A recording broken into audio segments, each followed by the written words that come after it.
remember basically four the issues. The limited resources, then the geographical isolation up to some extent, then vulnerability to the natural disasters and the dependency on the tourism.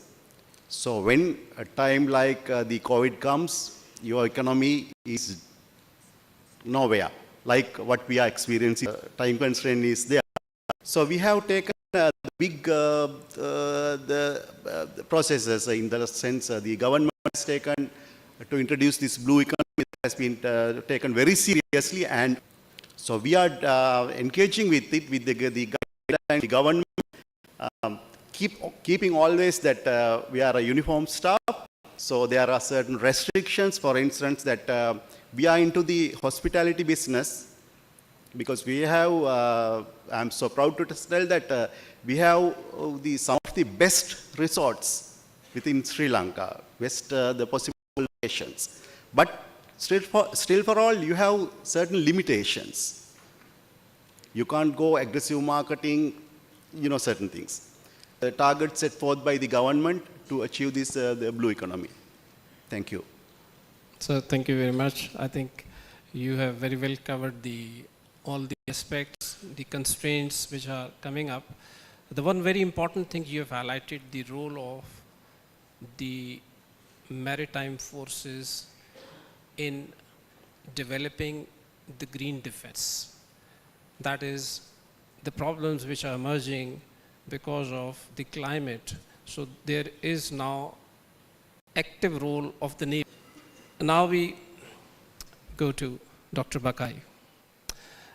Ma'am, you have been writing also, you have written a book as well. So coming towards your experience, you are seeing in the region, Indian Ocean region, because of the big players, and how it is going to impact the rector of that university also, that how you foresee the role of women in augmenting the maritime security, in uplift and empowering the women, please. So I'll come to the women bit in the end. It's self-explanatory. I'm the only woman on the panel, and I get to speak the last.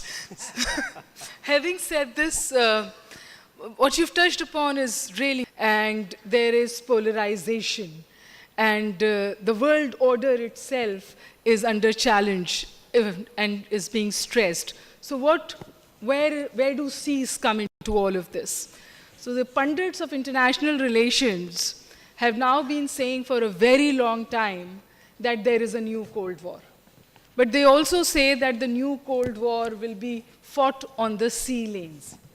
And they actually go a step forward and they say that the destiny of the world, children and our grandchildren.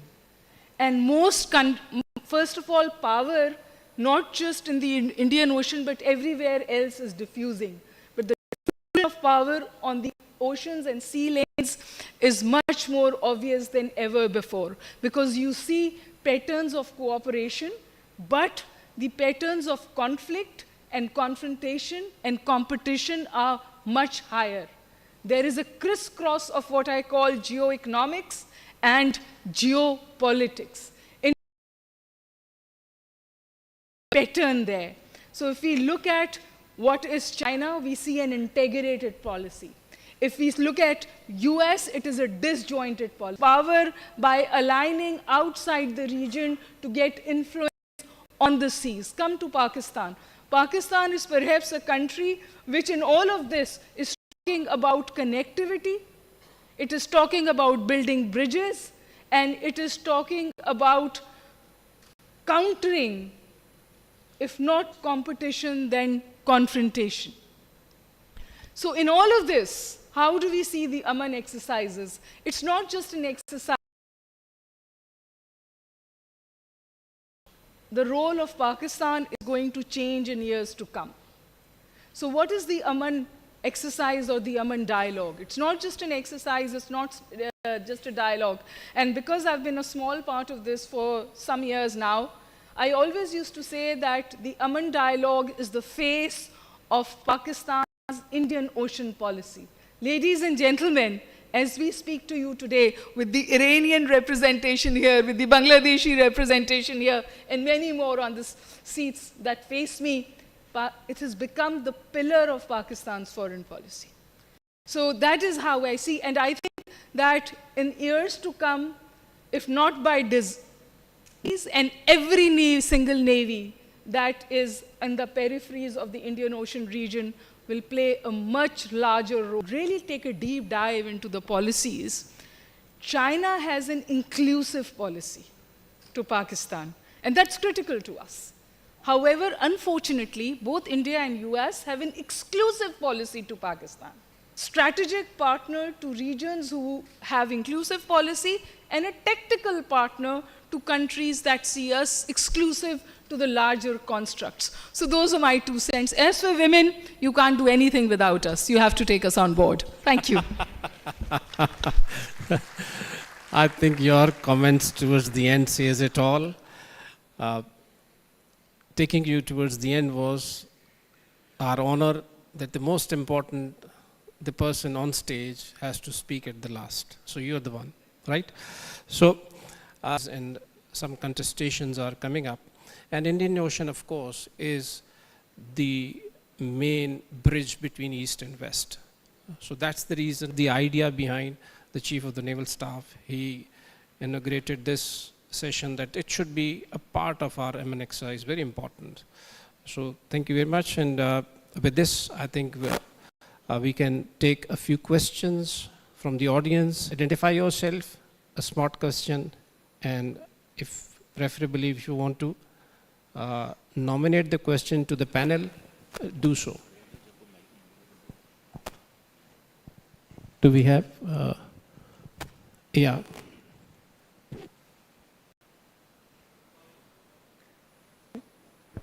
Maritime infrastructure, which we were talking about, at the Admiral Sandela has said about the undersea cables.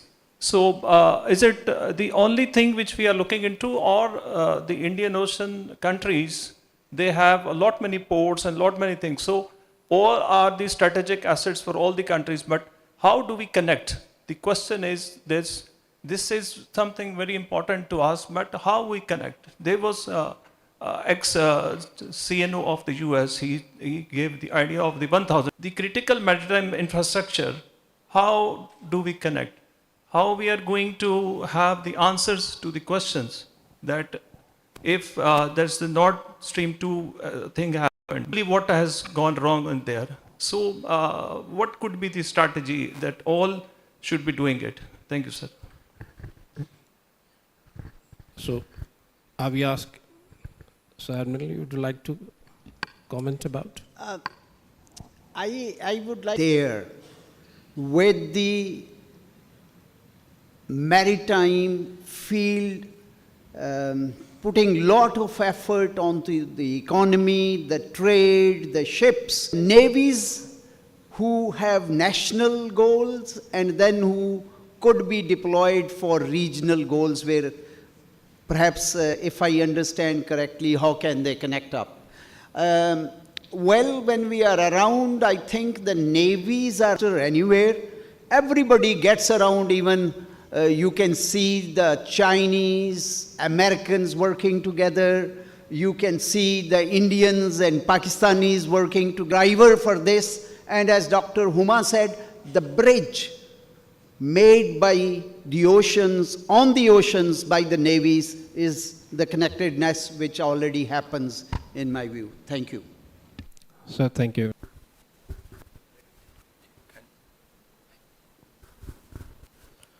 Sir, my name is Dr. Hussain Thebo. My question to all of you, I prefer to answer. A recent election, we have seen the role of tycoon in American election. So, how to create the better opportunities for their countries in economic growth?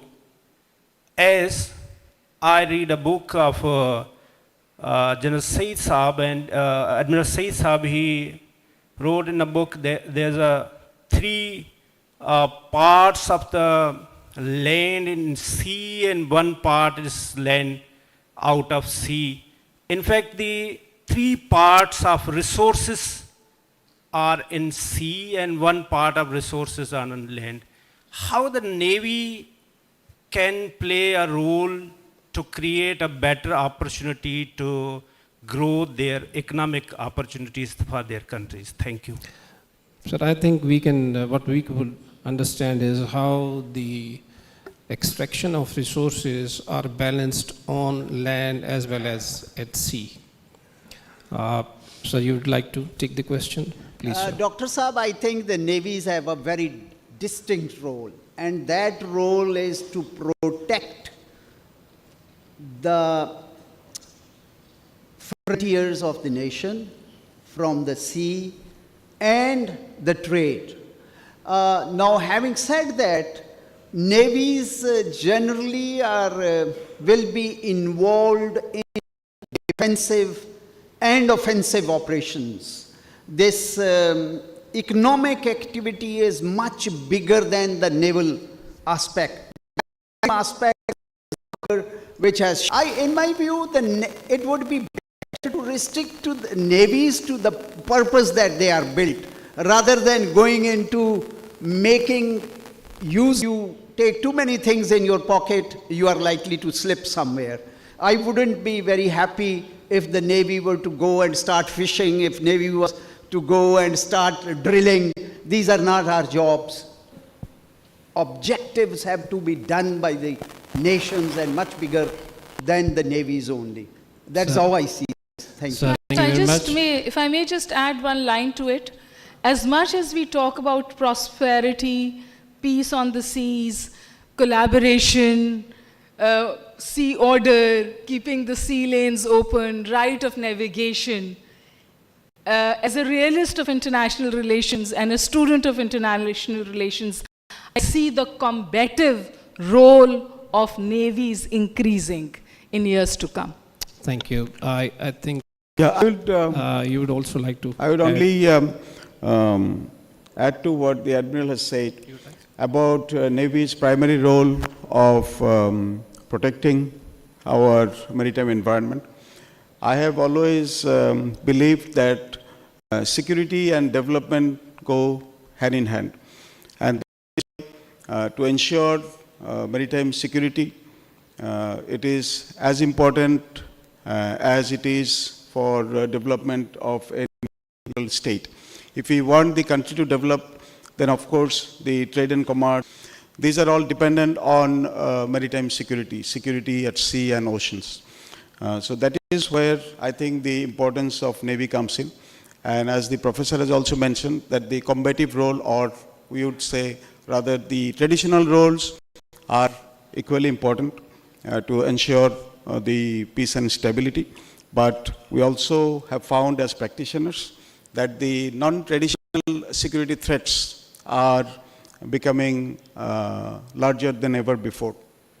For Bangladesh, for example, in our near vicinity in Myanmar, there are, we all know, there are conflicts ongoing, and the spillover effects are affecting all the countries in the region. This has become a concern for human trafficking. Are important for ensuring the economic prosperity and the development of countries by ensuring security not only on the sea but also in the coastal belts. Thank you. Sir, thank you. So we take two more comments from Admiral Shahram, followed by Admiral Tushara. Sir, please. من میخوام تشکر کنم از آقای دکتر، بسیار هوشمندانه رو ایشون مطرح کردن. همونطور که میدونید محیط اقیانوس، به ویژه اقیانوس هند، محیط بسیار بزرگیه و قطعاً یک نیروی دریایی یا دو یا دریایی نمیتونه اونجا امنیت رو برقرار بکنه و اون چی که مهم هست در عرصه اقیانوسی دو مؤلفه است: ایمنی و امنیت. و نیروهای دریایی اگر بتونن با همدیگه یک زبان مشترک رو ایجاد بکنن، چون خودشون هم اول دریانوردن، در کنار اون وظیفه مهمتری دارن. اون عزیزی که کشتیرانی میکنه و در واقع داره در حوزه اقتصادی فعالیت میکنه، حالا فرقی نمیکنه چه صیاد باشه چه روی کشتی کار میکنه، فقط یک وظیفه داره، اونم ایمنی کشتی خودشه. اما نیروهای دریایی علاوه بر ایمنی خودشون، ایمنی و امنیت اون شناورها براشون مهمه، به ویژه اون انسانهایی که روی اون شناورها دارن کار میکنن. لذا مسیر رو ایفا و انجام بدن. با همین تمریناتی که امروز در امان پیش بینی شده و به یک زبان مشترک میرسن و این تواناییشون رو ارتقا میدن که اگر یک شناوری دچار مشکل شد، فارغ از اینکه پرچمش چیه، بتونن بهش کمک بکنن. متشکرم. Yeah, thank you. Just I want to add one thing, and I do agree with the doctor what she said. The only way to achieve the economy and the growth is, I believe in, as I said before, there's no one Navy can deal with all the issues. So I think through the cooperation and coordination we can achieve a lot. And I can say Aman Dialogue is one of that means when we sit all together and discuss this matters. Is I mean. And sharing the information, it will help a lot to achieve the prosperity. Thank you. Thank you, Admiral Saif. Admiral Tashara. Yes, I'll make it very short. I mean, some time back we were a coastal navy. And being a coastal navy with limited resources, extremely limited resources, we have ventured more than 4,000 nautical miles to destroy the floating warehouses. That's utilizing your available resources for the optimum utilization. Now, even now, we are a coastal navy. But since even the Sri Lankans, the general community were questioning this, we wanted to be a part of the combined task force. So back in 2023 November, we became a member, and last 26th, we have get the command of that. So my point is that if you have the will, you can utilize the limited resources to the optimum utilization of the, not only for the country, but in general for the region, or maybe in that case for the whole world. Thank you. Yeah, thank you very much. The United Nations Convention on Law of the Sea, 1982. The seas have been declared the common heritage of, so if these are our guiding principles which we agree to, and we have agreed in the United Nations also, I think all the comments lead to the same, the main aim. So with this, I would request all the audience to give a huge round of applause to all the panelists.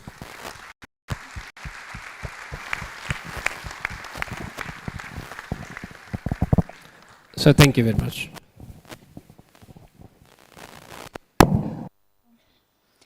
Ladies, 12:05.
Hello hello hello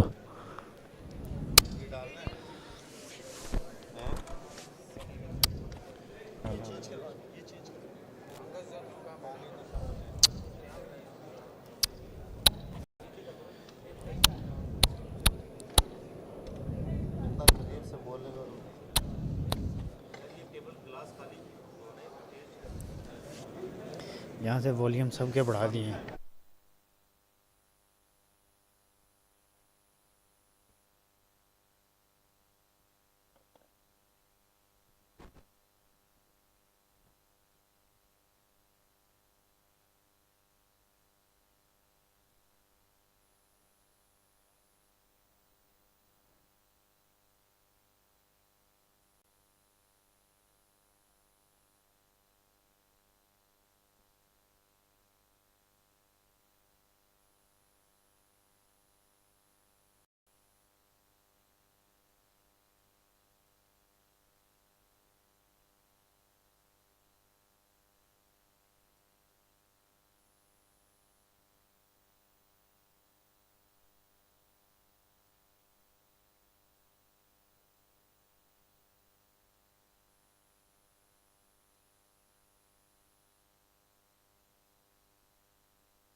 Hello.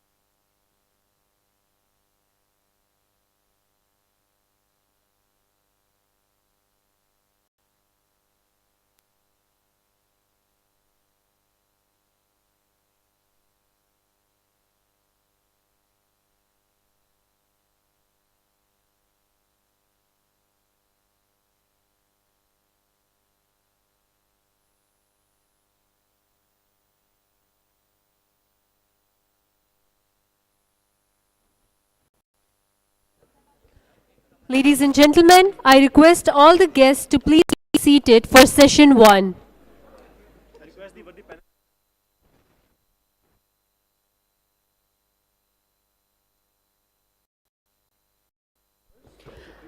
I request all the worthy panel members to please be seated on the stage.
Ladies and gentlemen, I request all the guests to please be seated for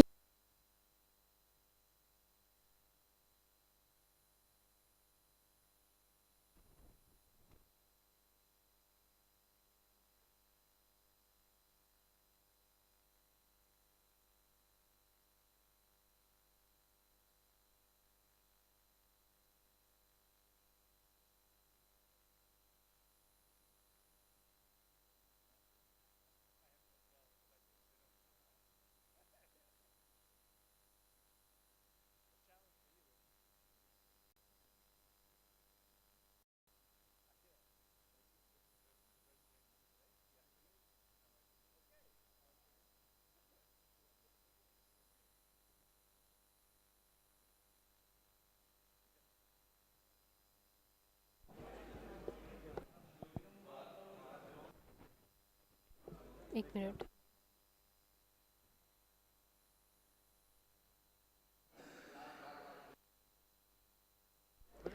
Ladies and gentlemen, I welcome you all to the first session of Aman Dialogue 2025. Let's begin with our first session, which will focus on the theme of maritime security in Indian Ocean, threats and challenges. The session promised to be an insightful exploration of the multifaceted issues facing the Indian Ocean region today. We are fortunate to have with us Rear Admiral Sayyid Ali Hilal Imtiaz, military, retired, as moderator of this session. The Admiral has vast experience and has held various command and staff, instructional and operational appointments with professional and academic excellence. He has also served as naval and air over the proceedings.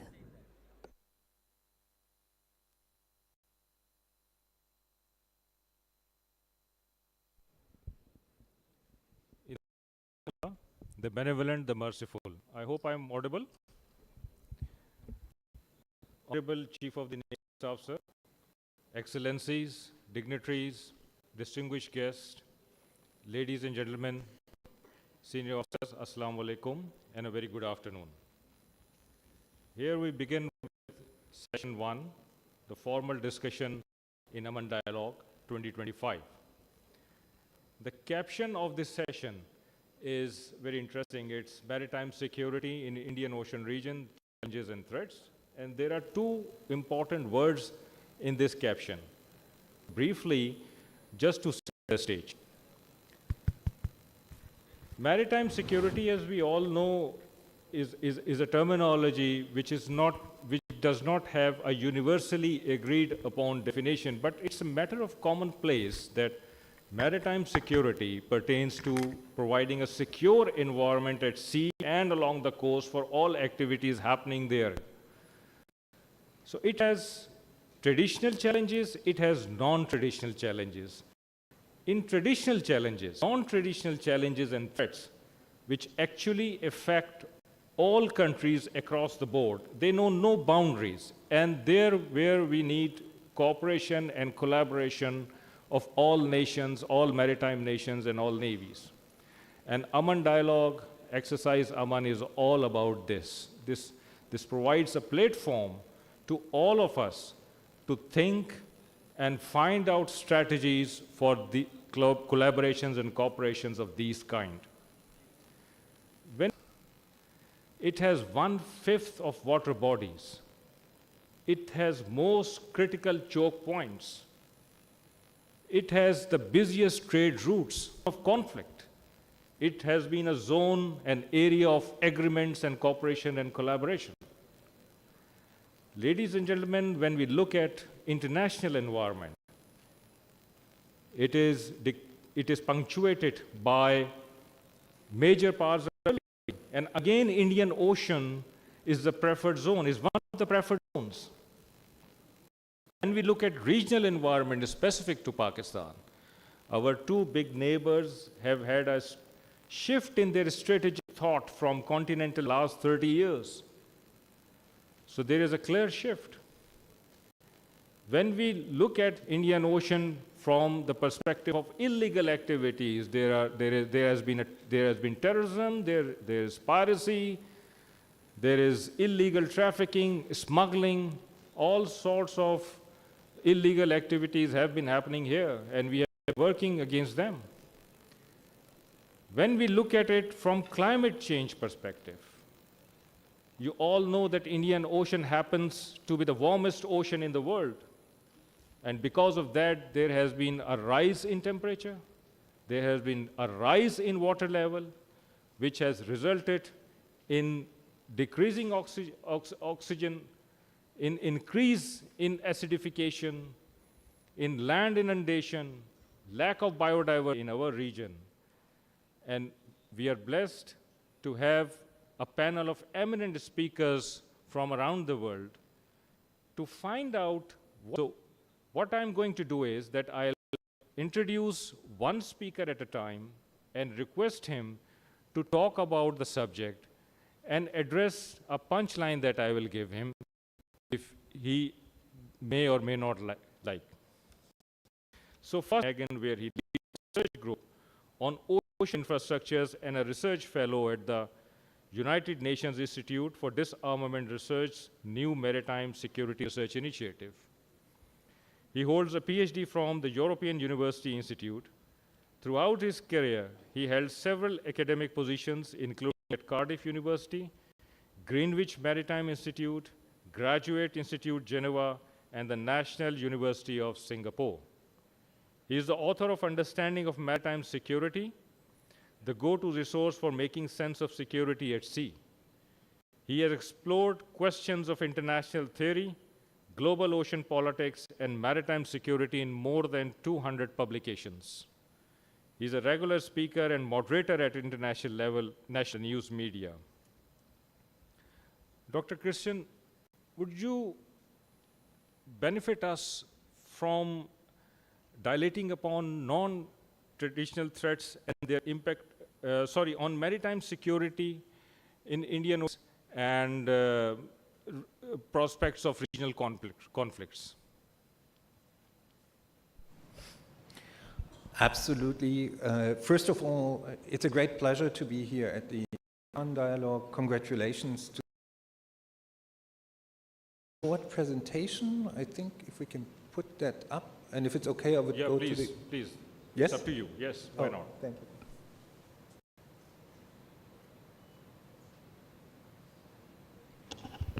Wonderful, thank you. So what I would like to new thinking about how maritime security is actually changing across regional seas, and that is particularly important for the Indian Ocean, quite obviously. And could I have the next slide? Oh, here we go. Just as a backgrounder, I'm drawing on two publications, both of those were briefly mentioned already. One is a report, how maritime security is and where it is heading. And the other one also came out last year, and that's the book Understanding Maritime Security. And me and my co-author, Tim Edmonds, we really hope that this is a useful resource for anything related to maritime security. To keep in mind is that human activities at sea has been vastly accelerating. Could I have the next slide, please? Here we go. Beautiful. So this is kind of like some statistics from colleagues from Sweden, and what you can see here on the graph is literally that over the past 2 decades, whatever kind of activity you're looking at, it has been massively, and so on, it has massively increased, and that is a trend that is likely to continue. Now, what does that mean? Together with more maritime activities, we are enhancing our connectivities, but this also leads to fundamental new vulnerabilities. Here we go. And the two classic examples we should always keep in mind, first of all, the Evergreen accident. The Evergreen accident through this single accident. And another very good example is the sinking of the Ruby Mar in the Red Sea last year. And the Ruby Mar down, it destroyed subsea data cables. And it really, really damaged the connection between Southeast Asia and Europe. So these are two examples of how our new age of connectivity basically leads also to new vulnerabilities. Now, what we're doing in the report is we are arguing that we have two types of challenges in the Indian Ocean region and elsewhere. And on the one side, we have established challenges. These we have been talking about for many, many years. Terrorism, smuggling, piracy, and so on. They are on the agenda for many years. They are often well defined in international law. Think about piracy being defined in the UN Convention on the Law of the Sea. And often here the problem are coordination problems. How do we most efficiently deal with these? And sometimes there also continues to be a lack of awareness for these kind of issues. On the other side, however, we also have a set of emerging issues. And these are really, really important because they are relatively recent. And on top of it, there's a lack of consent of how they actually should be defined, how they should be prioritized.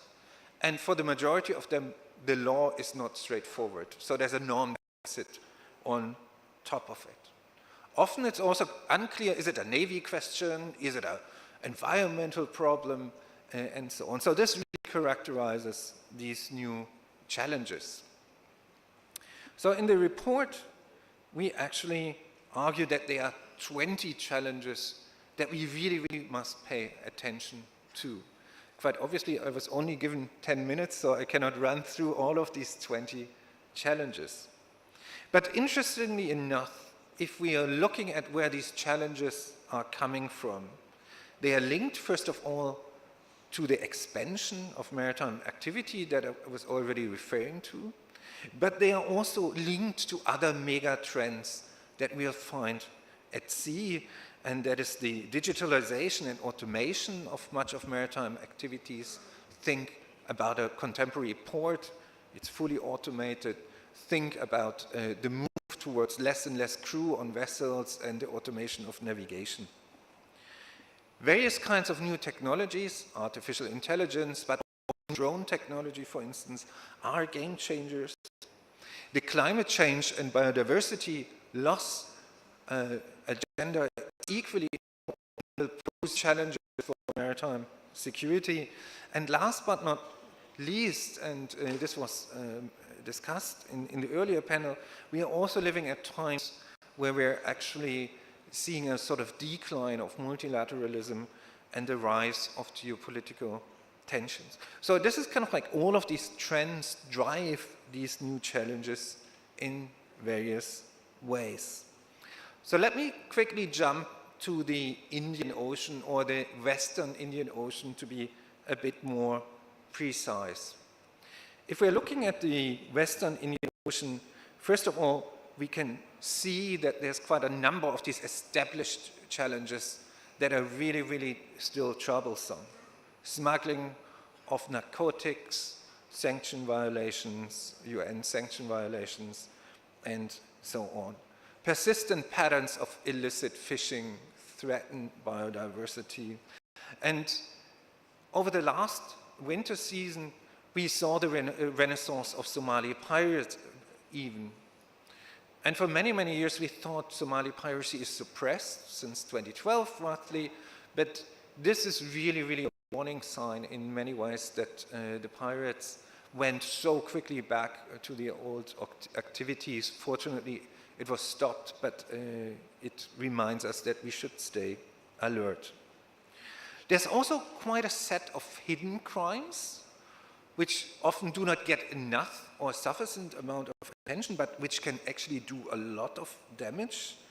And a good example for that is violations of environmental regulations, deliberate pollution from shipping, oil and chemical spills, and that does a lot of damage actually to the environment and coastal livelihoods. It also includes human rights violation and modern slavery on board of fishing vessels, for instance. So these are crimes that are often hidden.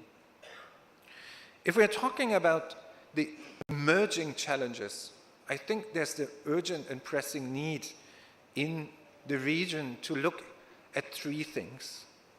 The maritime cybersecurity agenda, extremely important. Many countries in the region are not prepared for this. The future accidents will be caused by maritime cyber incidents, whether that is spoofing of AIS, whether that is direct attacks on navigation systems, and so on. And here we urgently need common strategies and agendas. Subsea data cable protection was already promised in the earlier panel, together with a broader critical maritime infrastructure protection agenda. We are going to see more and more infrastructures being built out at sea, so we need to ask the question of how we are going to protect these.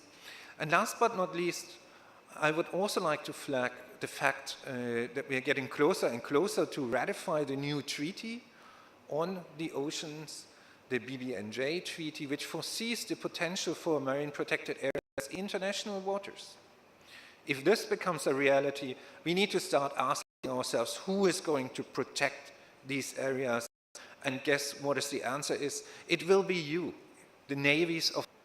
If we're looking into the region, the Western Indian Ocean region in particular, we actually have developed quite an impressive range of governance mechanism, and here I've listed some of them, and that basically is the question, is that an efficient system? Do these mechanisms work together? Do they work in hand in hand? What are the advantages and disadvantages of them? And is that the way forward for the region? The same picture arises if we're looking at operational coordination and information sharing in particular. There's at least 7 or 8 regional mechanisms in place, and I think all of that calls for a better harmonized agenda in the region, without, however, assuming that we could develop this sort of master plan that everyone would subscribe to.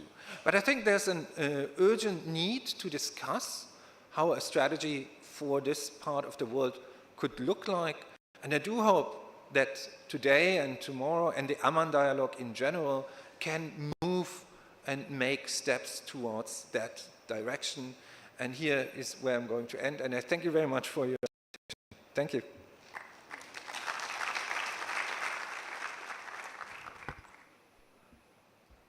Thank you, Dr. Christian. And I think you have rightly highlighted that there have been some challenges which have been coming from the past, but there are new emerging challenges, and the big question is a strategy for the region that is required. And platforms like Aman Dialogue, Aman Exercise, I think these can provide answer to your question. So thank you very much for your discourse. Ladies and gentlemen, we have Commodore Frank Jotham Mwasi Kolili, who was commissioned in Tanzania People's Defense. He has been instructor in Naval Training School. He has had administrative appointments at Navy headquarters, Director of Naval Plans, under Joint Chief of Planning Officer, Maritime Surveillance Unit under Navy Command Headquarters. After his National Defense course abroad, Commodore Frank joined National Defense College, Tanzania at an appointment of Research Fellow Military. He attended a number of professional courses, seminars, naval symposium at home and abroad. He has obtained Masters of Public Administration degree from Mozambique University, Tanzania, and Master's degree in Security and Development from Bangladesh University of Professionals. He visited several countries across the globe, including South Africa, Canada, China, South Korea, Nepal, Bangladesh, India, Pakistan, Israel, Australia, UK, Singapore, and USA. He is the father of 2 sons and 1 daughter. Commodore Frank, thank you very much for being here, and please educate. Much, sir. On behalf of the Tanzanian Navy Commander, Rear Admiral Hassan, I'd like to take this opportunity to thank the Chief of Naval Staff, Bangladesh Navy, for inviting Tanzania to attend this strategic exercise, Aman 2024. So may I take a podium for your permission, sir?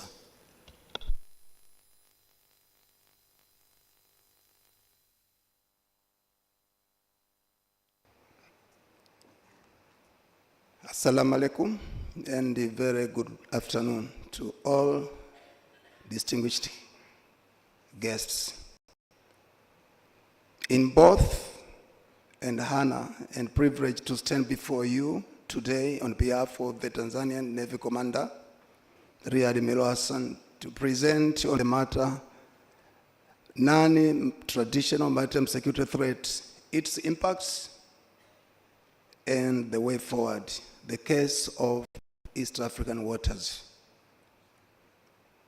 In my introduction, the maritime domain plays a crucial role in the economic development and security of nations. East African waters, rich in resources and strategically positioned between the Indian Ocean and the vital international trade routes are critical. However, the recent years, East African waters have increasingly become vulnerable to non-traditional maritime security threats, threats that goes beyond conventional naval warfare and encompasses a wide range. My scope will be as you see in the screen. The aim of this presentation is to highlight non-traditional threats and their impacts on maritime security threat at the Indo-Asian, in particular East African waters. Non-traditional aspects that are going to be discussed today are piracy and armed robbery,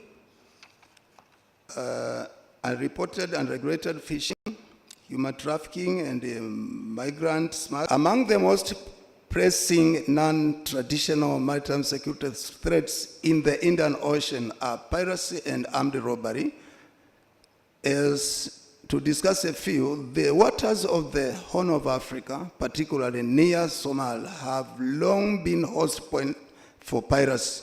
While the frequency of piracy attacks has decreased, the threat remains, with pirates targeting merchant ships, fishing vessels, offshore oil rigs.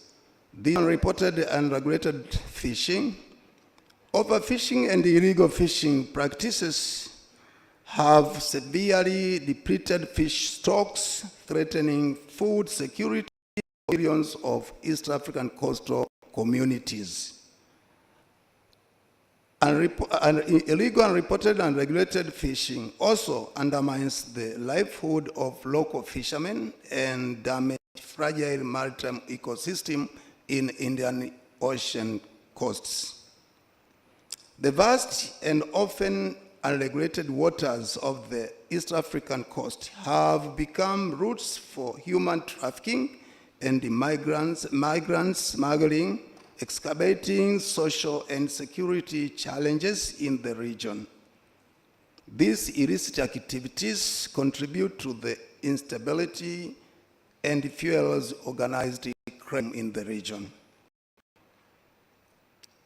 About environmental degradation, materials poses significant threats to maritime biodiversity and the overall health of the ocean ecosystem.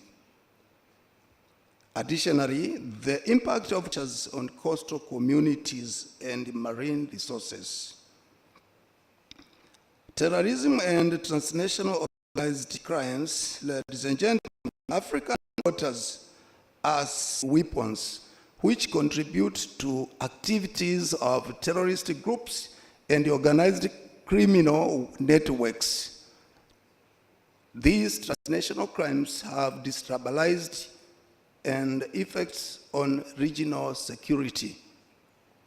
The impacts, in summary, the impacts of these non-traditional maritime security threats are for reaching in several spheres. In economical stakeholders, socially, they exacerbate poverty and insecurity, particularly in vulnerable coastal communities. And environmentally, they threaten the sustainability of marine ecosystem that millions depend on for their livelihood. From the security perspective, these threats undermines the sovereignty of the East African regions and complicated efforts to enforce laws and orders at sea. There is an environmental concerns. About the strategies, there are several strategies. I will mention it.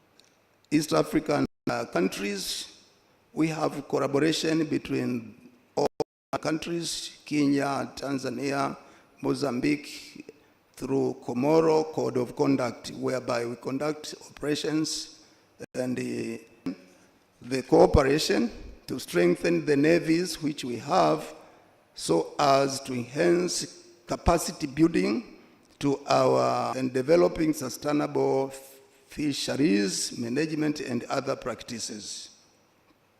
Concerning international partnership support, which most of the African countries, in particular Indian Ocean region, You have seen several operations where even Pakistan have played its positive role. The challenges faced by the East African nations are transnational in nature, and such international cooperation is a key aspect. The support is very crucial for tackling piracy, trafficking, and other maritime security threats. In promotion of sustainable practices, in particular as a strategy,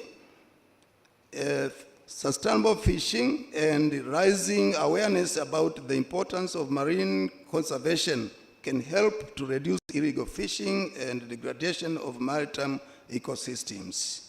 Investment in alternative livelihood for local communities to conclude.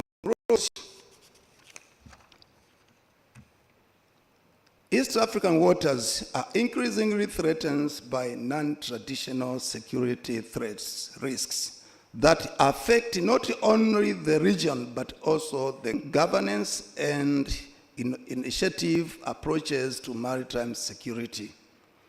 The Tanzania Navy, in collaboration with regional partners, maritime environment and ensuring the prosperity and security of East African waters. Thank you for your attention, and I look forward to the valuable discussion and insight that will emerge from this important forum. Thank you very much, sir.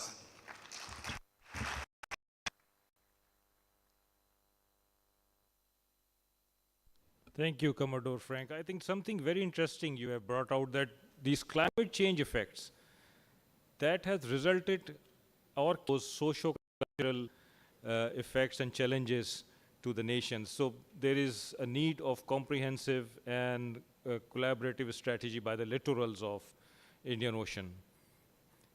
Thank you very much for your... Ladies and gentlemen, we have Brigadier General Mohammad Salim from Maldives National Defense Forces. Brigadier General Mohammad Salim assumed the duties and responsibilities as the 12th Commander of the team, serves as the principal advisor to the Chief of the Defense Force of Maldives National Defense Forces, focusing on ensuring of training, equipping, and deploying a mission-capable maritime force for the Coast Guards. During his 29-year career to date, Brigadier Coast Guard platforms, he has held strategic appointments in the Coast Guard headquarters. Brigadier Salim has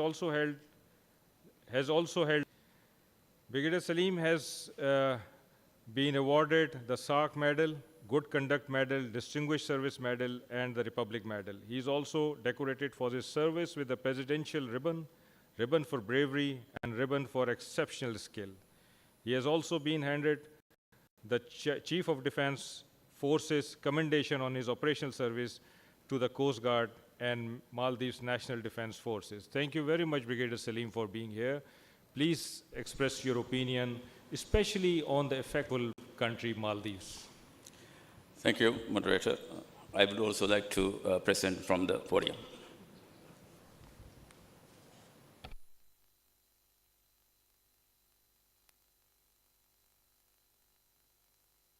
Bismillah ar-Rahman ar-Rahim.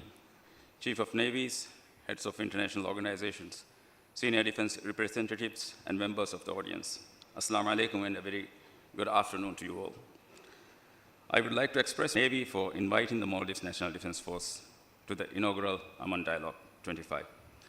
Over the past several years, I have participated in several iterations of Exercise AMAN in various capacities, and it is my pleasure to represent the Maldives National Defense Force in this Defense Force. This year's theme, Secure Seas, Prosperous Future, emphasizing the importance of maritime security for global prosperity to ensure merit in our maritime domain. One of these factors is definitely the climate change. Today, I will explore how rising sea levels, extreme weather events, and changes in oceanic ecosystems are not just environmental issues, but significant security concerns requiring urgent action and global cooperation. The world's ocean highways for global trade, sources of food and energy, and contain within them zones critical for security of the littoral states and beyond. The oceans are also not immune to the disruptions brought about by the climate change, and there are threats to the delicate environment balance that supports the ecosystems within the maritime environment. It also poses unprecedented challenges to the maritime security. We are living in a world where rising seas threaten to consume entire coastlines, where powerful storms disrupt trade routes and disrupt livelihood of thousands of families, and where conflicts erupt over shrinking resources. From increased piracy fueled by resource scarcity to the displacement of coastal communities, the effects of climate change are reshaping the way nations safeguard their waters and secure their futures.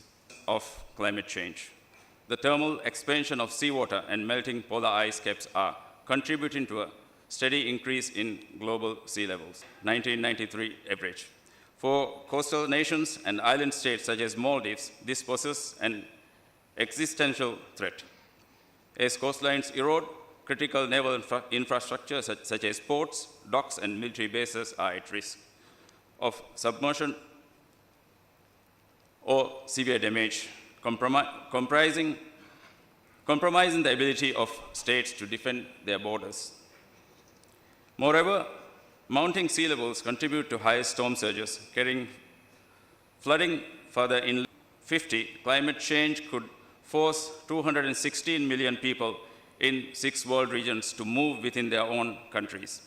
These climate refugees often seek safety across borders, creating additional challenges for maritime security, including by placed strain on search and rescue operations and border control systems, where migrations occur through waterways and seas. It also increases the risk of human trafficking and other criminal activities requiring coordinated including hurricanes and typhoons. These storm threatens populations in addition to the livelihood of thousands of seafarers and fishermen who rely on their daily catch to earn a living for their families. On the other hand, drought events are also increasing with severe events affecting food security of 20.9 million people across the Horn of Africa in 2022. The economic impacts is staggering, delays in delivery of essential goods. Severe storms and weather disrupt vital maritime trade routes and supply chains.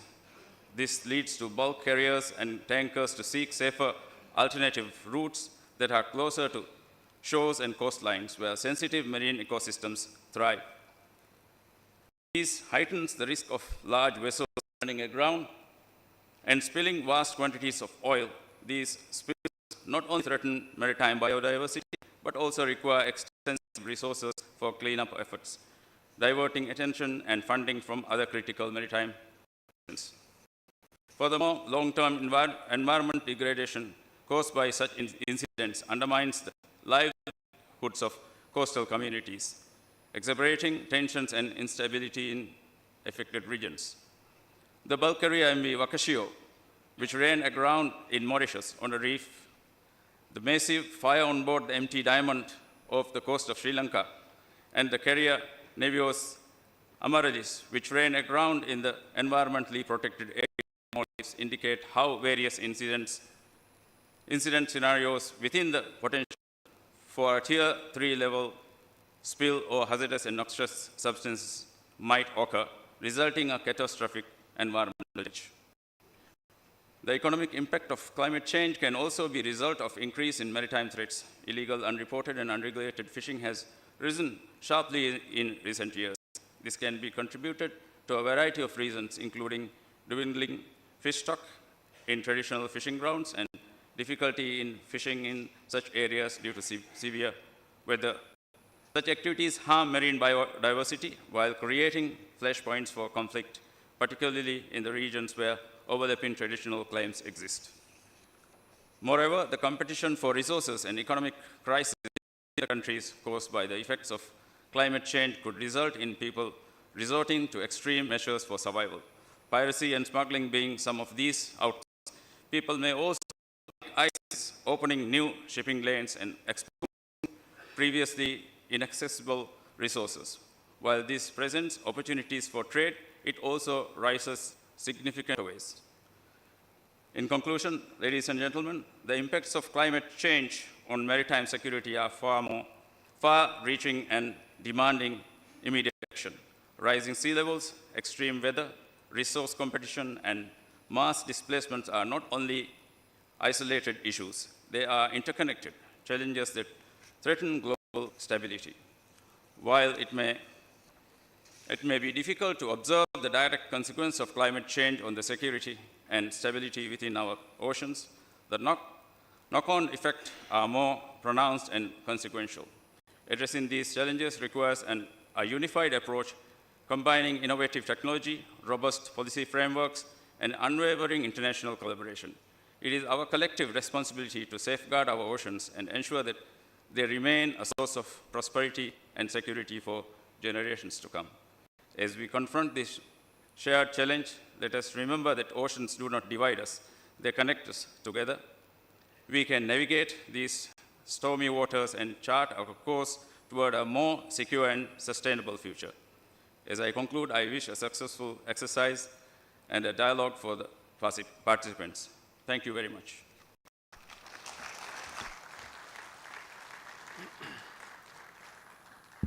Thank you very much, Brigadier General Salim. You identified that only climate change has so many effects on security, like because of mounting sea levels, land inundation, natural calamities, there can be human migration, human trafficking, there will be economic impact, oil spills can happen because the ships may run aground, and there can be illegal, unreported, unregulated fishing. Thank you very much for educating us on this. Ladies and gentlemen, next we have a senior officer in Navy in 1988 with the rank of ensign and qualified as an electronic warfare officer and then specialized as a telecom, surface and electronic warfare officer in Italian Navy. As commanding officer, he commanded offshore patrol vessel, a frigate, and aircraft carrier Cavour. He was also the force commander of the EU NAV Force Somalia Atlanta operation deployed in the Indian Ocean and Gulf of Aden. The Admiral was also the chief of the finance department of the Italian Navy and General Staff. He has been the capability director of the Italian Defense General Staff, Defense Capability Department since June 2024. He is working in the staff of the chief of the Italian Navy. He is a well-educated and political science. He is currently serving as advisor of Chief of Italian Navy. Thank you very much, sir, for being here. And we would like to be benefited from you on a very unique topic, which is easy monitoring the dark shipping. If you could dilate upon that, we will be grateful, sir. Thank you. If I can, I'll join the podium.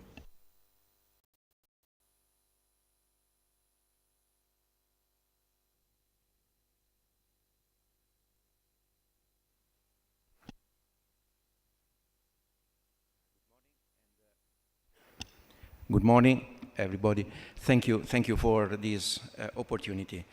Well, I'll show you a quick view about the matter, about space-based maritime awareness, with a particular focus on the monitoring of economic exclusive zone and identification of dark shipping. Well, our Navy carries out its role, the enlarged Mediterranean Sea, that the red area you can see in the slide, that cover also the Indian Ocean. The enlarged Mediterranean basin presents today considerable challenges for regional and extra-regional actors from a geopolitical, security, economic, infrastructural and energy perspective. In this context, the Navy acts to protect without interruption the vital and strategic national interests, and this is done not only through national mission, but also through participation in joint international activity under the aegis of United Nations, European Union and NATO.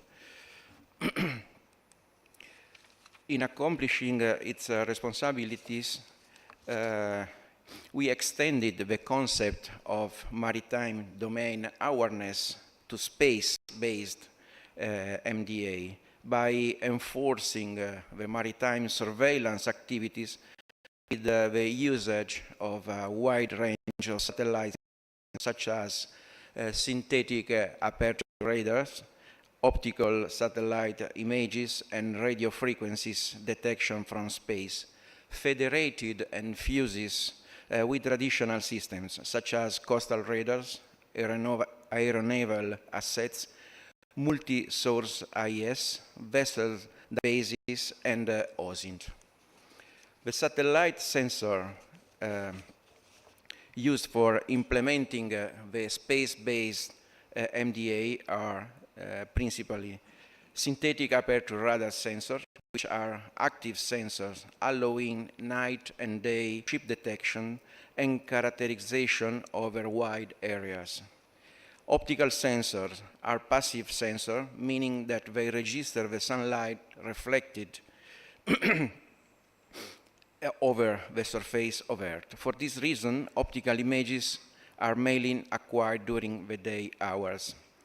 Radio frequency detection from space represent a quite new source of information, allowing to detecting RF activities such as the presence of X and S band identification system, vessel monitoring system, acquired by multiple systems such as satellite, terrestrial stations, and a moving vessel. Despite its weakness related to the possibility of maritime traffic. All the heterogeneous data coming from those sensors are then processed and solution provided by an Italian company, powered by artificial intelligence, producing satellite ship detection, route analysis, route prediction, anomaly detection, extraction of maritime path. We benefit in particular of the availability of Italian dual SAR constellation Cosmos SkyMate, made up of 5 SAR satellites and granting high performances in terms of time, spatial resolution and quality of acquired images. We benefit as well of other commercial and open source SAR data, such as the images acquired by Sentinel-1 in the context of the European Space Program Copernicus. Another important Italian governmental asset is OPSAT 3000, a very high-resolution optical satellite used for defense and intelligence application.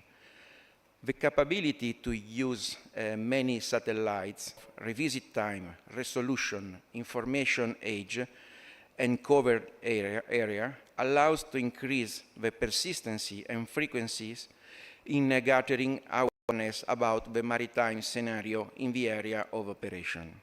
On the right side of the slide, you can, sorry. No. Sorry. I like questo. Come on.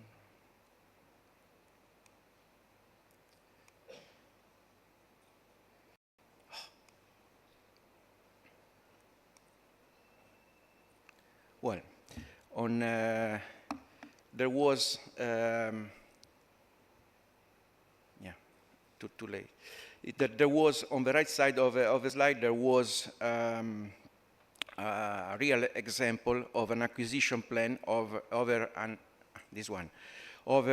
an equatorial area, 1 hour and 30 minutes in an area where potentially there are no other sensors or systems available. Okay, now I'll show you some examples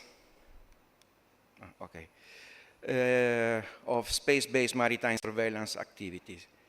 In this slide is reported an example of fused satellite ship detection report, which is the principal product of a satellite maritime presence of a vessel in a certain position at a sensing time, providing the radar signature. the estimation of the size, heading, and speed. The data fusion process, thanks to the availability of an IES name, a flag, a picture, the historical track, the list of visited ports, and past events.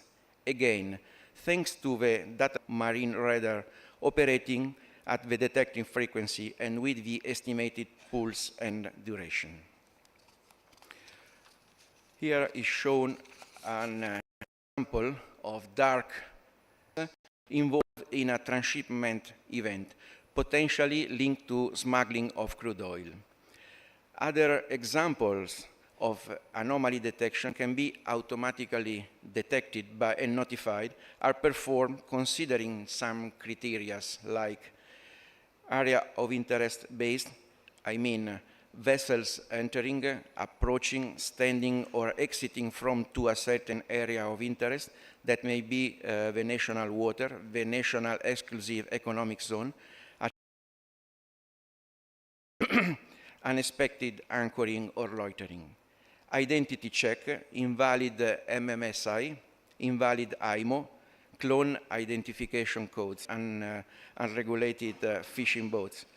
Knowledge discovery, extraction of maritime patterns, and detection of persistent future.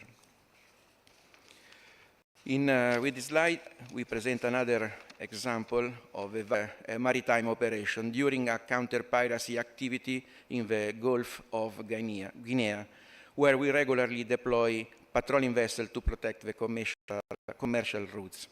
In this case, we received an alert from one of our frigates in the area about a potential risk related to a possible unknown standing target close to the predicted route of a commercial ship ready to be escorted.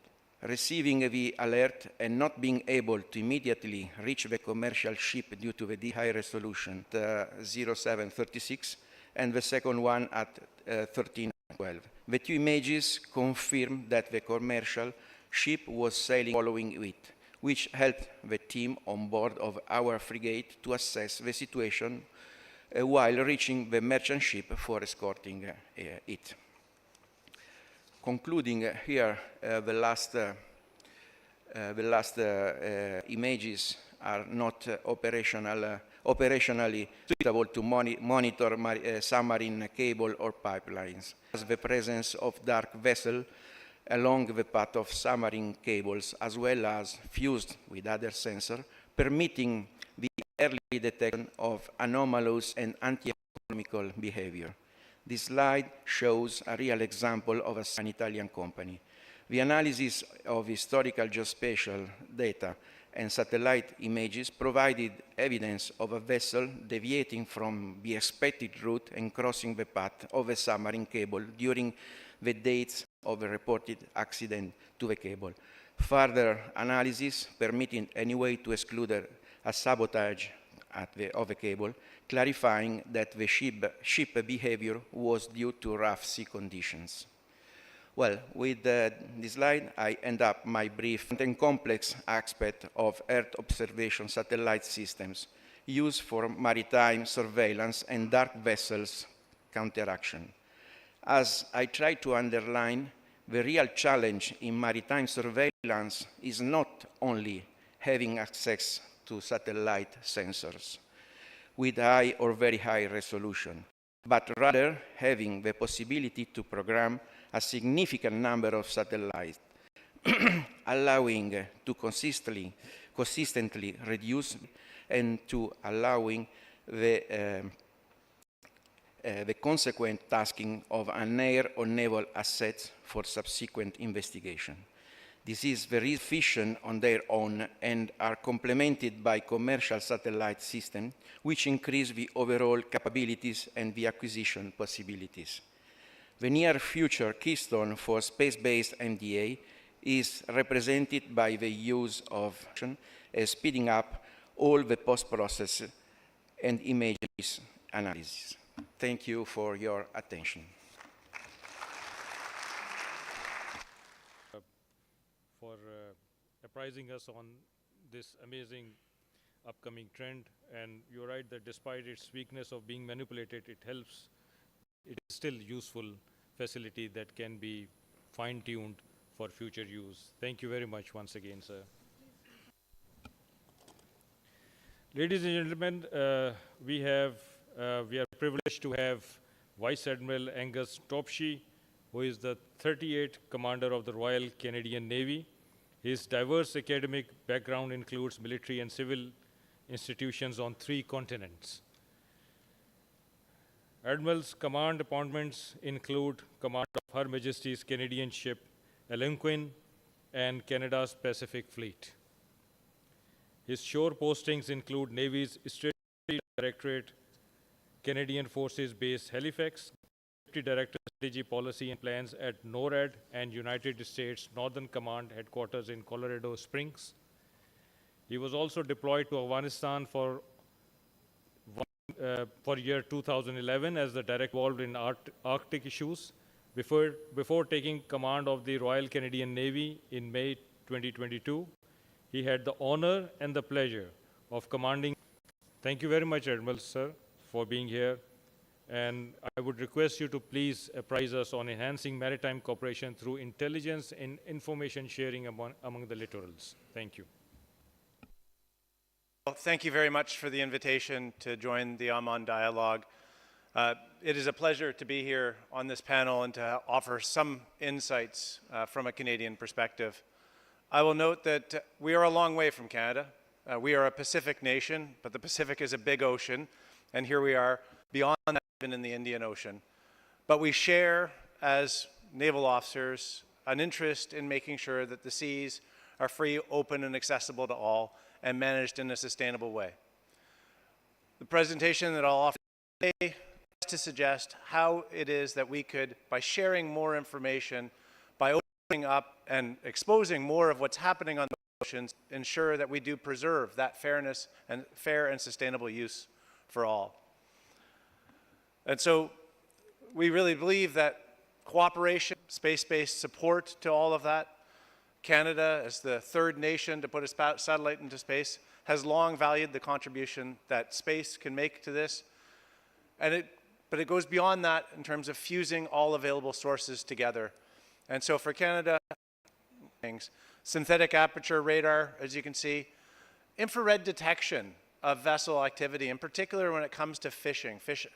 Fishing vessels will typically use lights at night that is publicly available on a ship and its movements. When does it expect to go into a port? What is the routing it has announced, and what is the routing that we observe to determine whether or not a ship is actually doing what it's saying, and more importantly, to see which ships are acting differently or perhaps not following what we would expect them to do. Synthetic aperture radar and the RadarSat Constellation mission is at the heart of the system, but our ability to sort of fuse that picture together.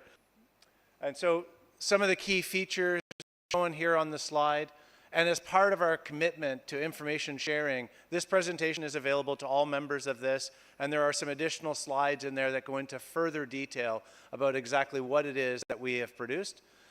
And the other thing I would like to say is that as we go beyond that, you know, the complexity of the maritime environment today is massive.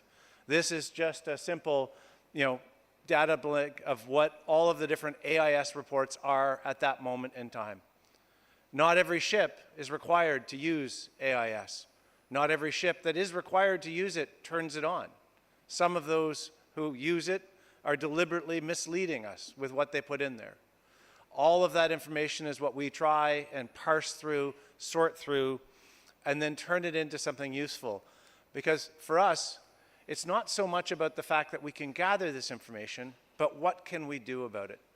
And so one of the things that Canada takes particular pride in is the fact that we partner extensively in sharing our dark vessel detection technology with other nations. Ecuador and Peru in South America have used zones. In the North Pacific, we use it to monitor fishing fleets. Our salmon fishery is critical to our indigenous peoples on the west coast of Canada. But those salmon go many miles away, in fact, to the far side of the Pacific. This technology allows us to work with partners in East Asia to make sure that we can track that fish population across the entire ocean and monitor to make sure that all countries are holding their to manage that. we should remember that there is a natural incentive in a lot of these systems. When you know that everyone has signed up to us, most fishers will try and take a bit more than they probably should. So it's important that we try and monitor what's going on and manage to help people hold them accountable to just the quota that they've agreed to in helping there to preserve fish stocks. 40% of the world depends on protein from the sea for sustenance. And so for us in Canada, we regard this as absolutely information and intelligence have tremendous value to us, but by sharing them, by exposing what's happening on the seas, we can enhance that shared prosperity for all of us and realize the vision of the Aman dialogue. And so I will leave it there, and I look forward to your questions. Thank you very much.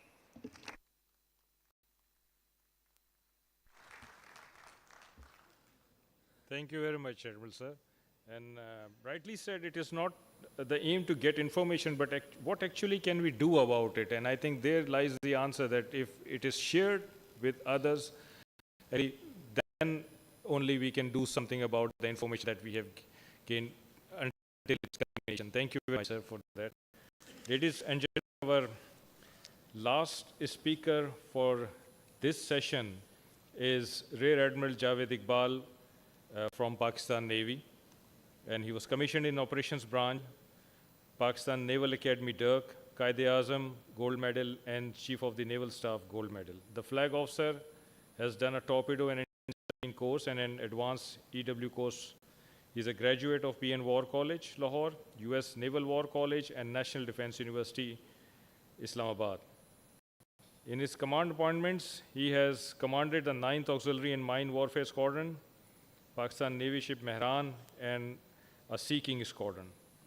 He served on various staff and instructional appointments, salient amongst which are Naval Secretary, Principal Secretary to Chief of the Naval Staff, Assistant Chief of the Naval Staff Plans, Director Naval Operational Plans, and Naval Advisor, Pakistan High Commission, New Delhi.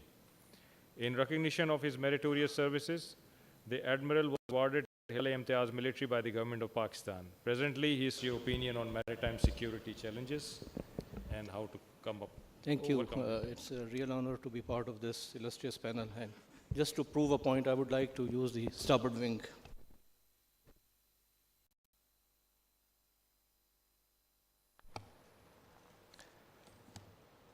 Honorable delegates, distinguished guests, Assalamu alaikum and good afternoon. Before I develop on the maritime security challenges, on the lighter side, a personal challenge, when you are the last man standing, everybody has taken the wind out of the sails and everybody is waiting for the lunch. That was on the lighter side.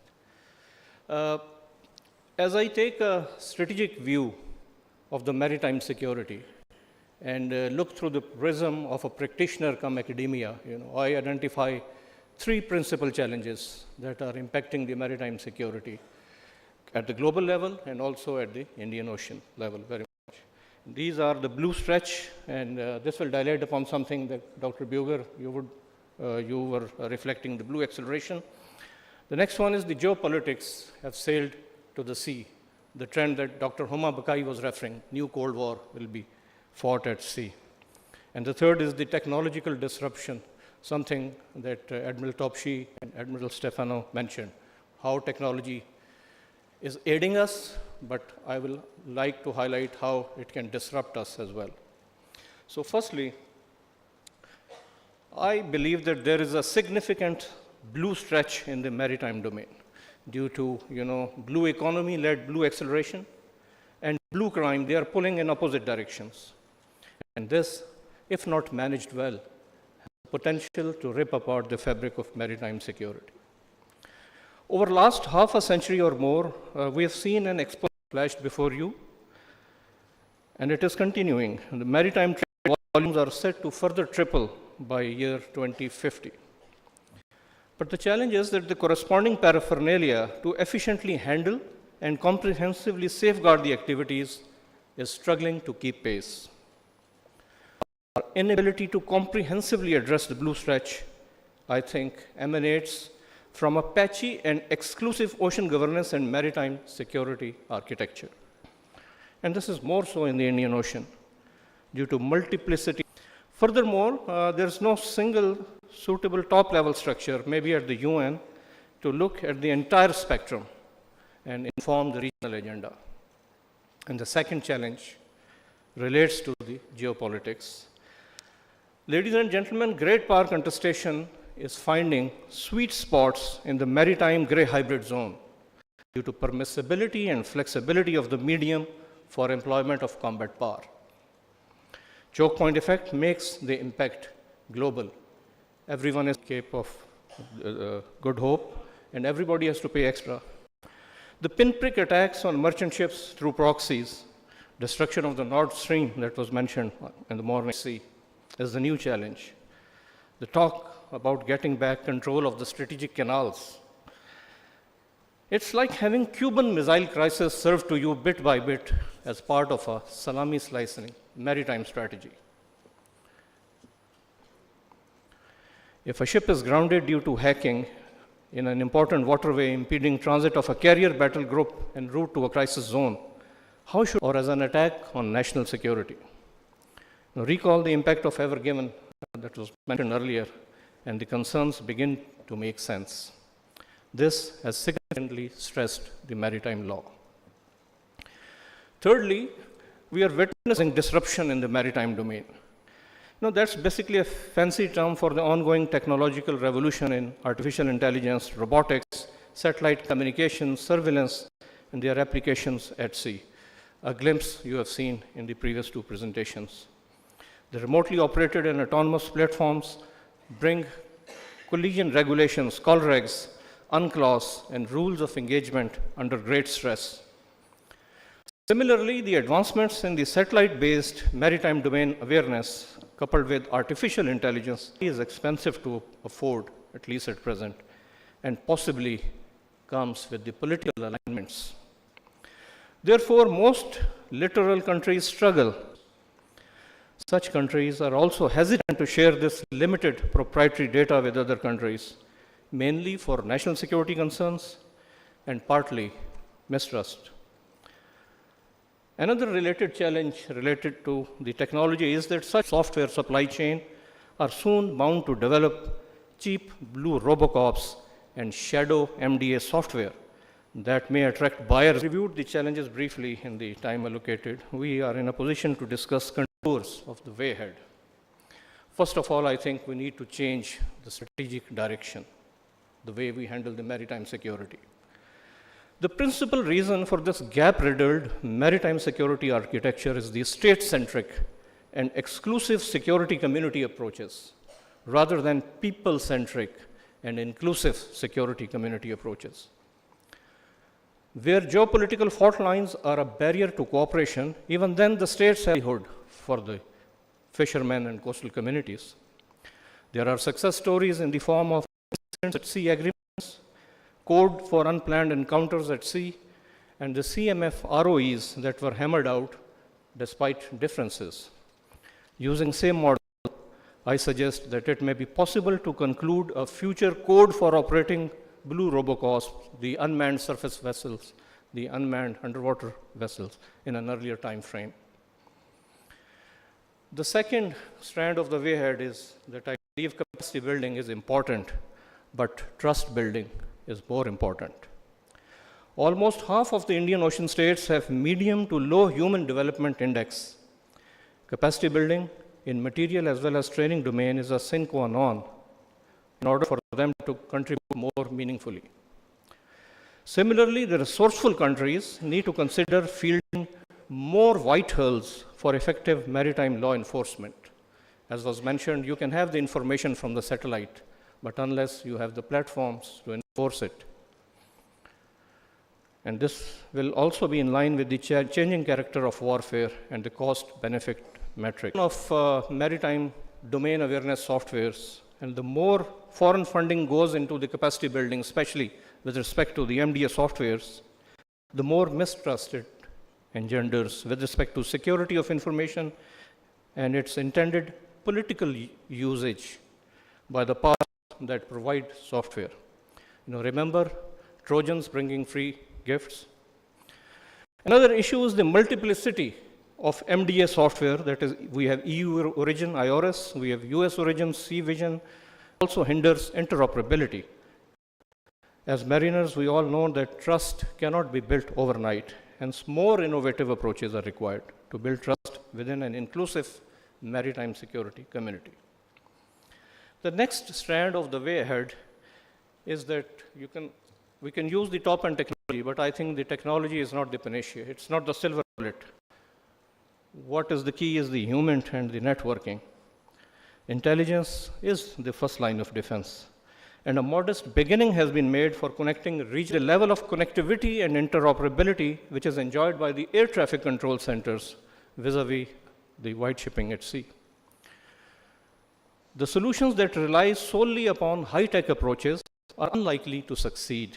There is a parallel need, therefore, to identify low-tech solutions which are low cost as well, including human intelligence through coastal community engagement. And lastly, the legal finish. Despite apprehension of a large number of, let's say, as we saw during the peak of the Somalian piracy, the drug traffickers and often their boats thus reappear on the scene in due course. This vicious cycle will continue until criminals are given a legal finish.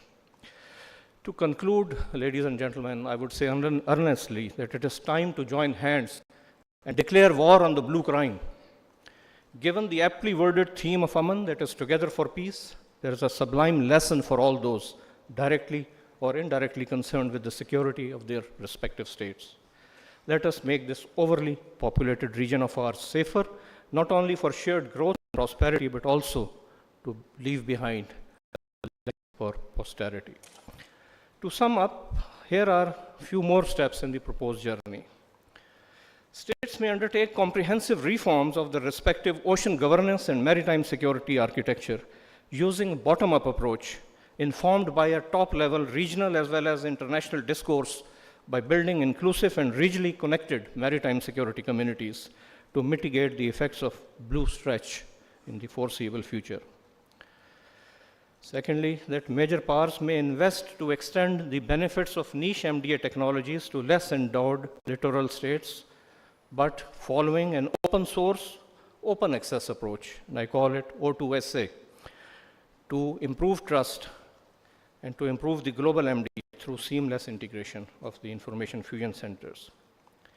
Here I'm informed by one of the saying of my professors in the US Naval War College that if you do not export your security to the troubled region, they will export their pain to you.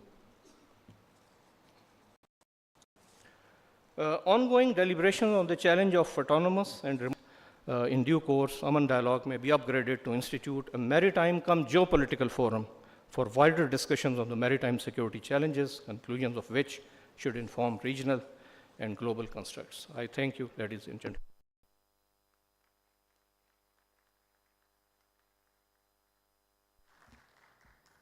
Thank you very much, sir. And change in strategic direction is required, capacity building vis-a-vis trust building, effective law enforcement, more innovative approaches, community inclusive approaches, high-tech versus low-tech solutions. I think you have given food for thought for subsequent sessions of Aman Dialogue. And I thank you very much for your discourse today. Ladies and gentlemen, we are short of time, but we can take at least 2 questions. If you have, please raise your hand, introduce yourself, and ask the questions. Please.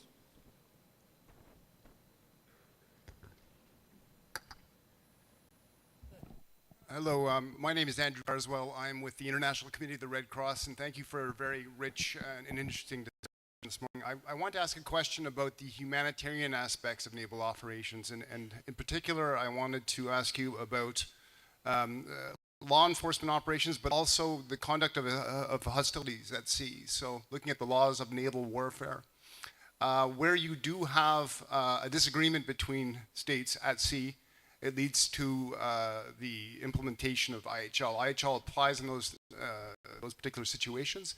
And in particular, you have the second Geneva Convention, which protects the wounded and sick at sea, and those who are shipwrecked. You also have the Third Geneva Convention in terms of those who are detained in the context of an adverse interaction between navies. So my question for the panelists is, to what extent are those laws being prioritized, and to what extent do you take into account humanitarian considerations? Thank you.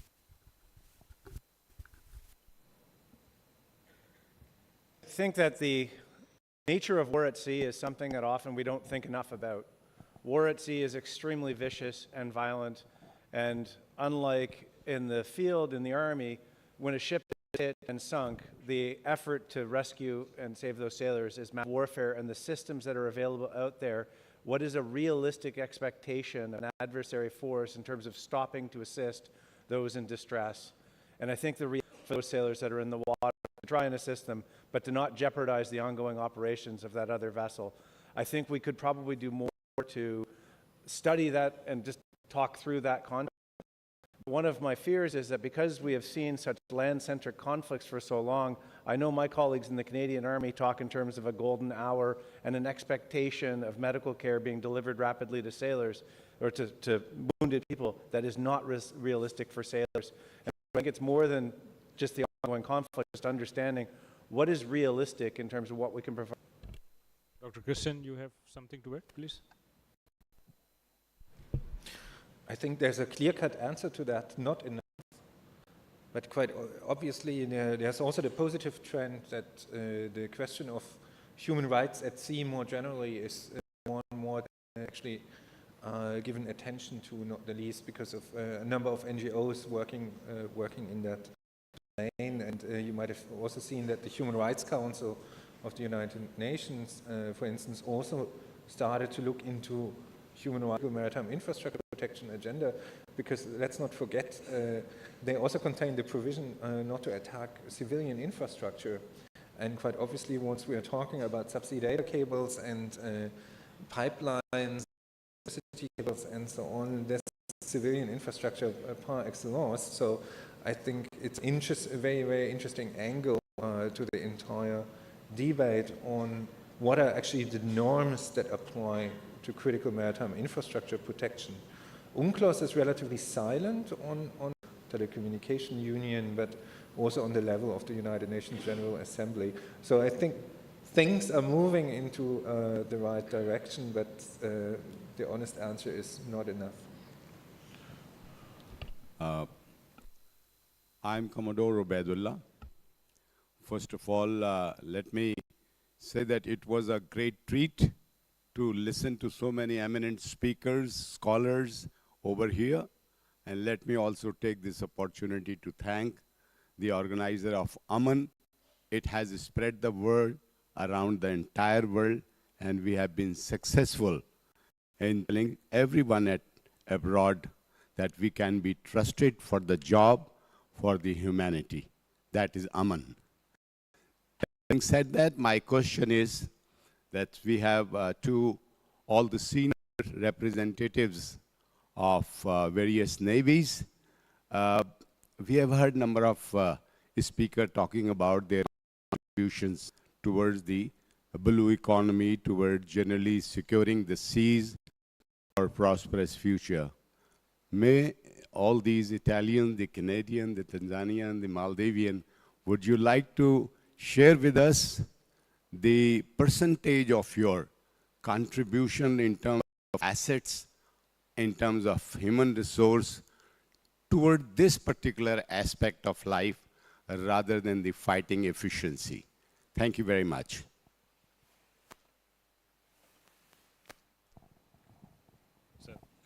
Yeah. Sir, certainly for Canada, there is definitely a balance between what we commit towards sort of a straight security mission in support of, say, the North Atlantic Treaty Organization. Our coastal defense vessels and our Arctic and offshore patrol vessels are almost entirely focused on human security missions. In fact, right now, one of the Canadian ships, Harry DeWolf, with a U.S. Coast Guard law enforcement detachment on board, is looking for drug smuggling and human trafficking in the Caribbean. Another ship, Margaret Brooke, is working around South America on, again, looking at fisheries and the impacts of climate change in Antarctica mission as opposed to hard security. But the reality of naval operations is that ships often do multiple things at once. So even our frigates, when they're deployed, should they have the opportunity, will contribute to anti-piracy, anti-human smuggling, and fisheries missions as well.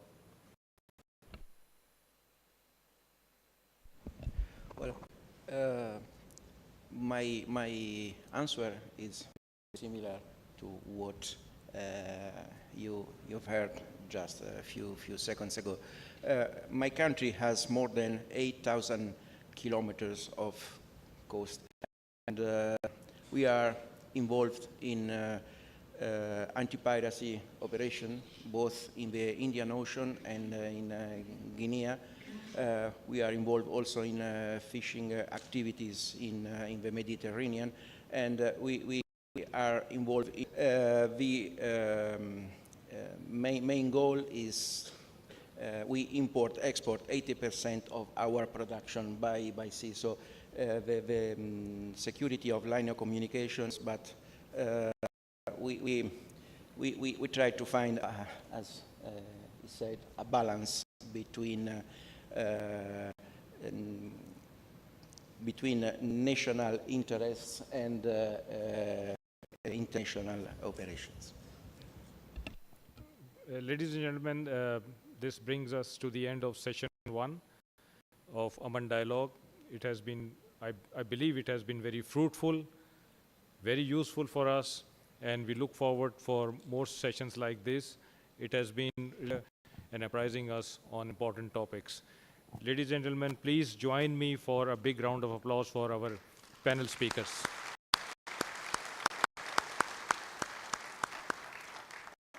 Thank you very much. With this, we came to the end of the first session. Our worthy guests are requested to proceed to purple and red enclosures as per the cards provided for the lunch. We will reassemble at 14:30 for the second session. The lunch area for participants with purple cards is located at the reception area. After exit from door on the right side of auditorium, guests can follow the marking towards purple area. Likewise, for our guests with red cards, they can proceed to lunch area through middle exit in auditorium and follow marking placed en route.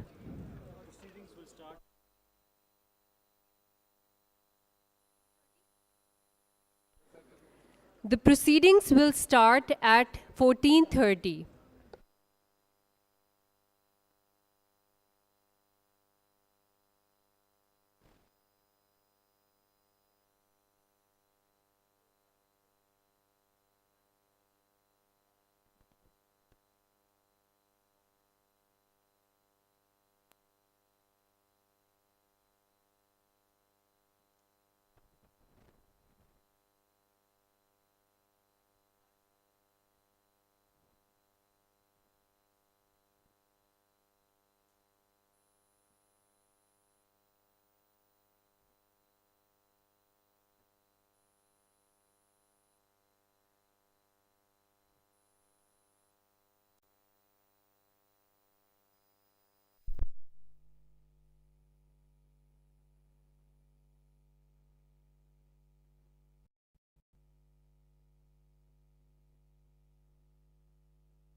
Testing, testing, testing.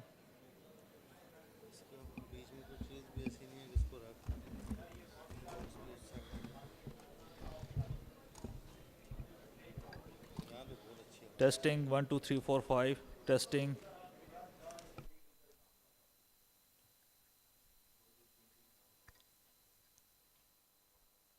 दूसरा रख लें.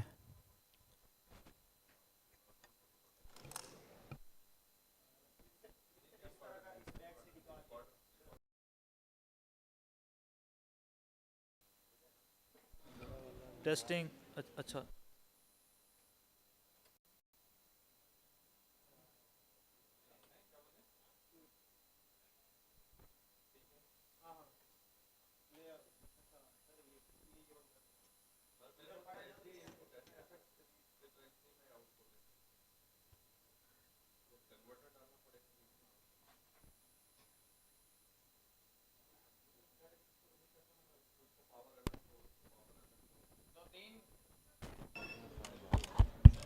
One, two, three.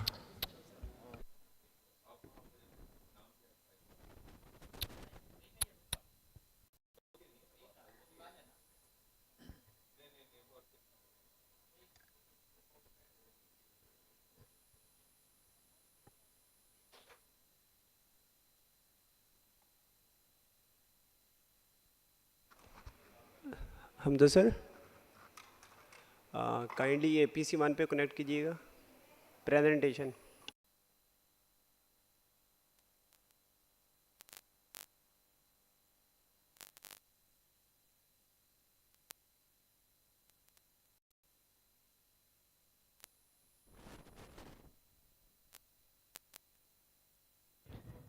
Numan change हो रही है. एक minute आप check करें.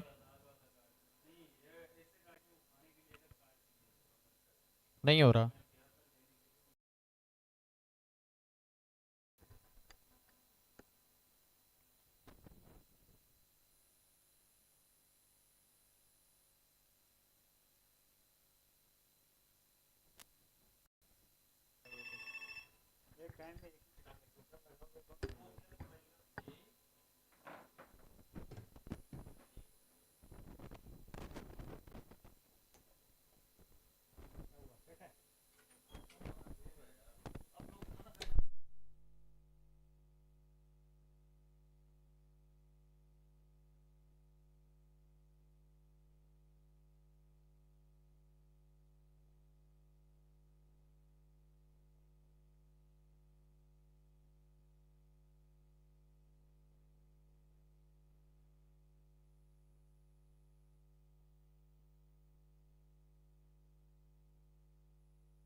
Mic check. Mic check. 1 2 3 4 5. Testing. Testing. 1 2 3 4 5. Hello. Testing. Testing. 1 2 3 4 5. Mic check.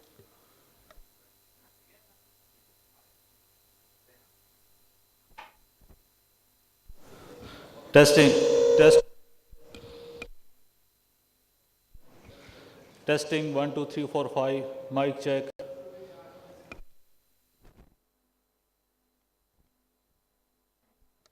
Testing. Testing. Testing. Testing. Testing. 1 2 3 4. Mic check. Mic check. Mic check.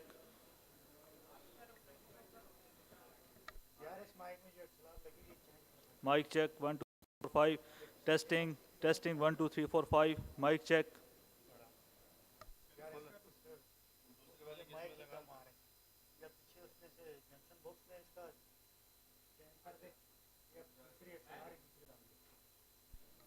मुकरम भाई दूसरे बंदे को नीचे भेजें। हाँ नीचे आ जाओ इधर से या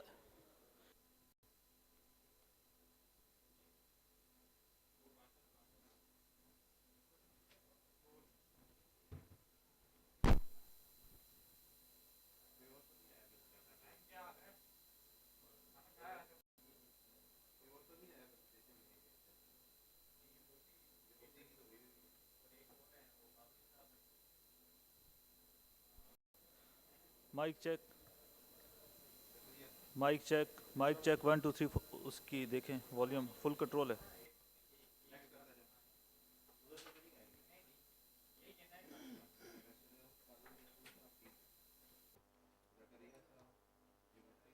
हेलो अच्छा शुएब स्टैंड बाय पे जो माइक रखा हुआ है वो उठा के इधर डालो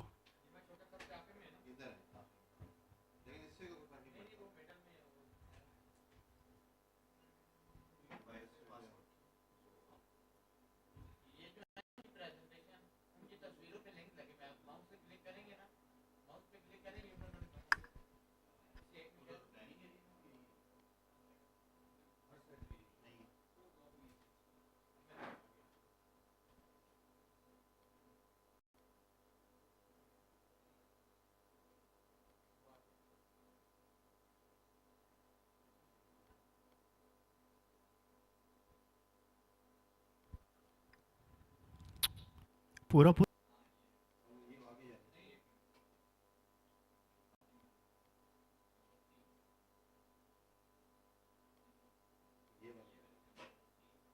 बाय वाला माइक डालो इधर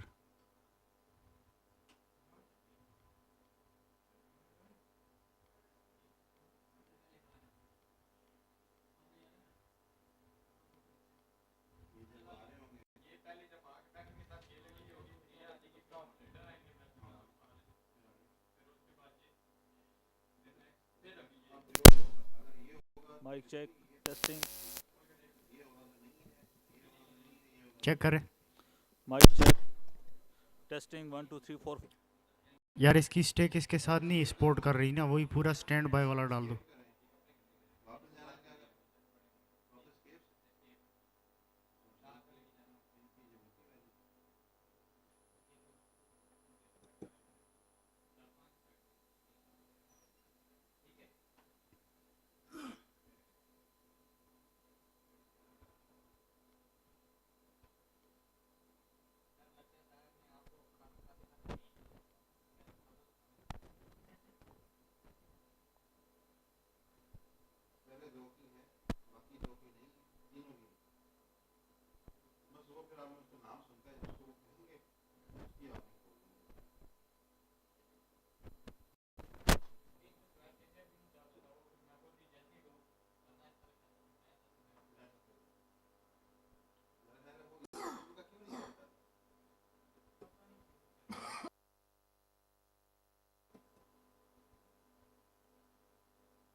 टेस्टिंग 1 2 3 4 5 ये मुझे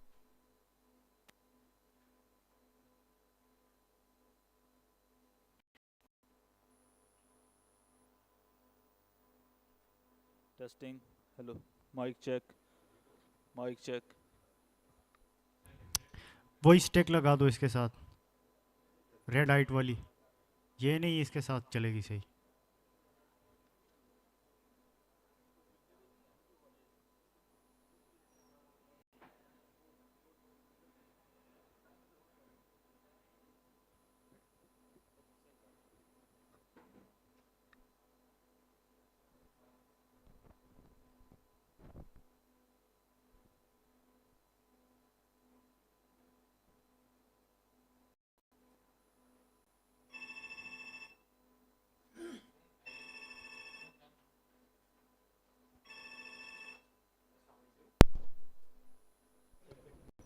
Mic check.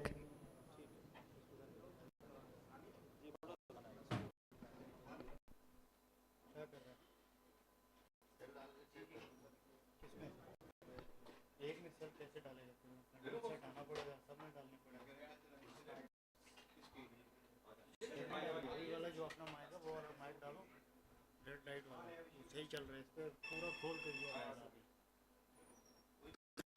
हाँ, अपना रेड लाइट वाला डालो, सही आ रहा है. हाँ.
Hello, sound check.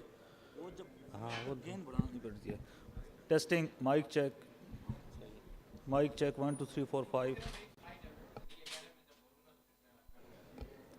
Mic check 1 2 3 4 5. Testing 1 2 3 4 5.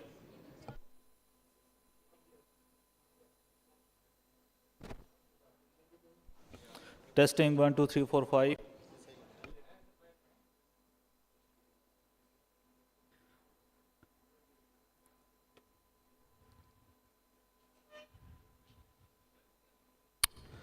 Mic check 1 2 3 4 5. Testing 1 2 3 4 5.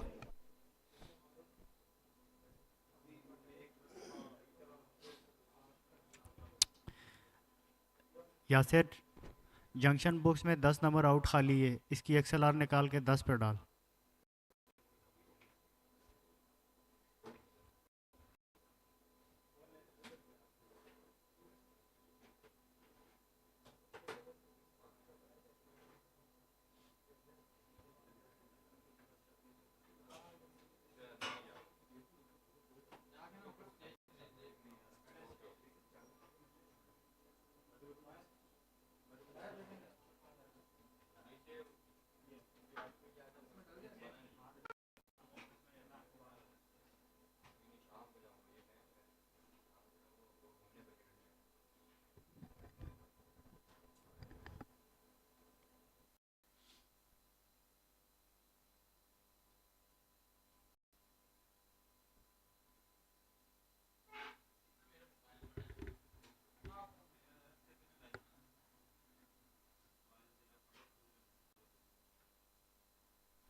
Mic check. 1 2 3 4 5. Mic check.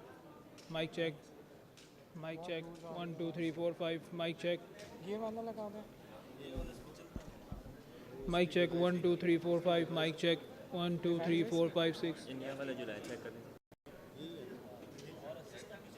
Mic check. 1 2 3 4 5. Mic check. Hamza, can you hear me? Hamza?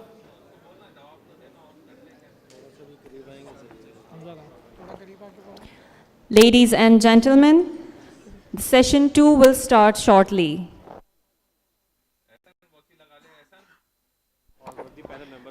I request the worthy guests to settle down, and I also request the worthy panelists to please take their places on the stage.